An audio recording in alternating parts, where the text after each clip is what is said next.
मैं हुसैन सुल्तान रणभूमि न्यूज में आपका स्वागत करता हूं। पिछले महीने हमने देखा कि जिस तरीके से विशालगढ़ में जो घटना पेश आई थी, कुछ हिंदू संगठनों ने मस्जिद पर हमला कर दिया, दरगाह को नुकसान पहुंचाया, जिसके बाद कहीं ना कहीं पूरे देश में, खास करके मुसलमानों में इसको लेकर नाराजगी थी। इसके खिलाफ कई जगह पे लोगों ने प्रदर्शन भी किया। वहीं पर तमाम नेताओं की खामोशी को लेकर भी कई सवाल उठे थे, लेकिन कलवा मुमरा के विधायक जितेंद्र आव्हाड ने विशालगढ़ पहुंचने के लिए निकले थे, लेकिन रास्ते में ही उनको रुका दिया गया था। वहीं पर उन्होंने विशालगढ़ को भी लेकर वक्तव्य किया था, जिसको लेकर विशालगढ़ के हिंदू संगठन के लोग नाराज थे। आज उन्होंने विधायक जितेंद्र आव्हाड को धमकी दी है और माफी मांगने को कहा है, जिसको लेकर जितेंद्र आव्हाड ने एक पत्रकार परिषद का आयोजन किया और उन्होंने पत्रकार परिषद में कहा कि इस तरीके की धमकियों से मैं डरने वाला नहीं हूं। और आपको बता दें, इस धमकी मिलने के बाद जितेंद्र आव्हाड के घर पर कड़ा सुरक्षा बंदोबस्त कर दिया गया है। इस पत्रकार परिषद में क्या कुछ कहा जितेंद्र आव्हाड ने, आइए देखते हैं हमारी इस खबर में। देखो, मैं मरने से डरता नहीं। जो विशालगढ़ में हुआ, इसके पीछे एक षड्यंत्र था, एक कांड था, ये मैंने खुल के बोला। उससे मैं डरता भी नहीं हूं। मैं आज भी कहता हूं कि सरकार और कुछ लोगों ने मिलकर ये प्लान बना के ये सब किया था। 5 तारीख को विशालगढ़ के लोगों ने पुलिस प्रशासन को जाके, जिलाधिकारी और पुलिस प्रशासन को जाके बताया था कि गांव में कुछ होने वाला है, आप संभालो। नहीं संभाला। 12 तारीख को फिर से लेटर दिया, कुछ नहीं ध्यान दिया, और 14 तारीख को हमला हुआ। जो दरगाह के बाजू में शिवाजी महाराज खुद रहे थे, वही दरगाह तुम तोड़ते हो। शिवाजी महाराज ने कभी नहीं किया था ना। शिवाजी महाराज जो दुर्गा के बाजू में रहे थे, विशाल पनाहगढ़ छोड़ के वो जब आए थे विशालगढ़, तो वहां रहे थे। ये खत में वो सब बताते हैं और लिखते हैं कि हमको डर लगता है, हमारे घर लूटे जाएंगे, तोड़े जाएंगे, फोड़े जाएंगे, आप हमें बचा लो। जिलाधिकारी कुछ नहीं करता है। फिर वो 12 तारीख को जाके पुलिस स्टेशन मिलते हैं कि हमको बचा लो, हम कुछ ना कुछ होगा। और 14 तारीख को ये होता है। क्या पुलिस सोई हुई थी? जिलाधिकारी सोया हुआ था? जिलाधिकारी ने कार्रवाई कब की, कैसे की? क्या जिलाधिकारी को मालूम नहीं था कि इसके पास स्टे ऑर्डर है? आप लोग क्या मुसलमानों को डराना चाहते हो क्या?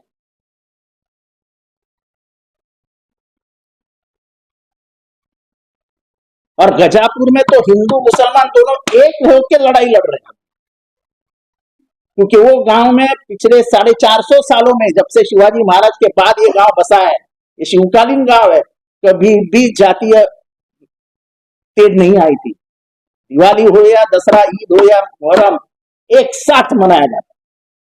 जाओ गांव वालों से पूछो। ये बाहर के कुछ रहते अपोरी टपोरी जो खुद को शिवभक्त करते हैं, ये काय के शिवभक्त? ये तो दरोडेखोर, चंबल के दरोडेखोर जाते थे ना गांव में घोड़ा लेके और लूट के चले जाते थे। ये ऐसे है। गरीब खेती करने वाले किसानों का घर लूटते हो। भारत के जमीन को सोना समझ के उससे तुम्हारे लिए गेहूं, तुम्हारे लिए अनाज उगाने वाले लोगों का घर लूटते हो। तुम जिंदा हो उनकी वजह से। वो 12 घंटे 24 घंटे मेहनत करते, पसीना बहाते, इसलिए तुमको घर में अनाज मिलता है। उनका घर लुटते हो। सवाल ये नहीं है, सवाल ये है कि शोषण जहां भी हो, अत्याचार जहां भी हो, उधर जाके खड़े रहो। एक के ऊपर भी अत्याचार हुआ, मैं उसके साथ हूं, सामने 1000 हो, लेकिन अत्याचार और अन्याय सहन नहीं कर। मेरे घर में घुस के मिलेगा क्या? मैं तो इधर ही बैठा हूं। जब मांगता है तभी आ जाओ ना यार, घर पे चाय पिलाऊंगा, नाश्ता दूंगा, आयो।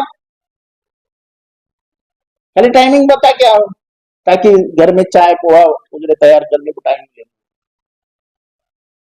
मेरे घर में होता है कौन है? मेरी एक बीवी और मैं, मेरा एक कुत्ता, मेरी 2 मेड्स और मेरा एक क्या संतोष नाम का।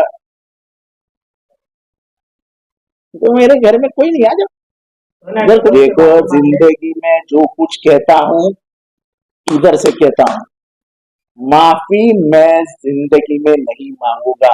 आज तक मेरा इतिहास तलाश लो, मैंने जो भी विधान किया है उस विधान से मैं ऐसा भी हिला नहीं, जो भी विधान, क्योंकि जब तक मुझे यहां होता नहीं है तब तक मैं विधान नहीं करता।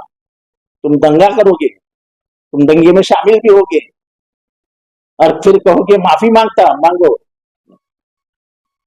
तुमने जो कुछ किया उसके वजह से दंगा हुआ तो आप दोषी हैं। आपके पिताजी जाके उधर संभल के सबको समझा के आए, वो हमारे लिए महान है। उनके पैर छूना भगवान के पैर छूने बराबर है, जो अभी खासदार है। मैं कहूंगा कि वो असली राजर्षि शाहू के वारसदार है, आप भी शाहू जी के वारसदार है। लेकिन आपने जो किया वो शाहू और शिवाजी को कभी भी पसंद नहीं। अरे वो ही बड़प्पन है कि गांव वाले चिड़े हुए थे। गांव वालों को एक अलग लग जाता कि ये घराने से कैसे हमारे साथ ये खेल हुआ। तब शाहू महाराज ने जाके उनसे माफी मांगी और तब जाके पूरा कोल्हापुर के लोगों को लगा कि ये असली शाहू महाराज। और फिर वो बंगले, उनके जो वाड़ा कहते, राजमहल कहते, उधर जाके पहुंचे।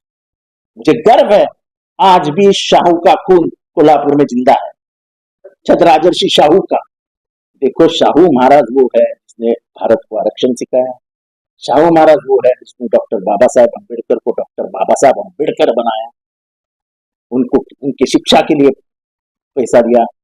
और जब एक मागा दलितों का एक सम्मेलन हो रहा था कोल्हापुर के नजदीक माणगांव करके शहर है, जहां उनको बुलाया गया था, तभी पहली बार उन्होंने कहा कि दलितों को अपना आवाज मिल गया और उन्होंने शाहू महाराज की तरफ उंगली दिखाई।